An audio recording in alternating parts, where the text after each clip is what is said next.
America's first black vice presidential candidate is condemning the president and his attorney general for denying racial problems exist within the U.S. justice system. Kamala Harris says two systems exist and points to the demonstrations that have erupted in the wake of black people being shot by white officers. The president says protesters, not police, are the problem. Here's Jennifer Johnson. With less than 2 months to go before Election Day, Democratic vice presidential candidate Kamala Harris has come out swinging, blasting U.S. President Donald Trump and his attorney general for denying there's systemic racism in America's legal system.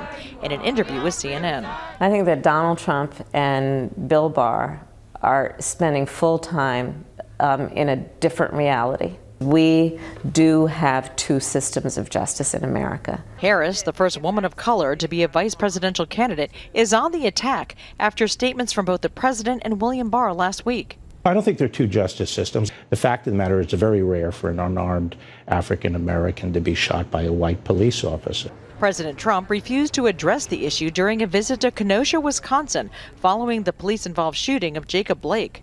We should talk about the kind of violence that we've seen in Portland and here and other places, and that's what this is all about. After a series of police-involved shootings of black Americans, cities across the United States have erupted in protest. 100 straight nights in Portland, Oregon, where Molotov cocktails were thrown Saturday. Police responded with tear gas.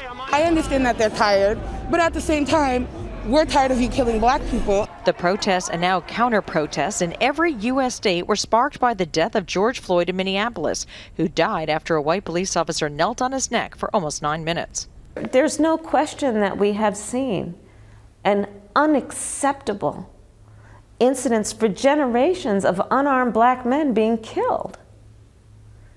Nobody can deny that. Harris says the facts are black Americans are arrested and prosecuted far more for the same offenses than white Americans. A recent ABC News Washington Post poll shows just how divided the country is. Nearly 9 in 10 black Americans are not confident police treat blacks and whites equally, while a majority of white Americans feel there is equal treatment.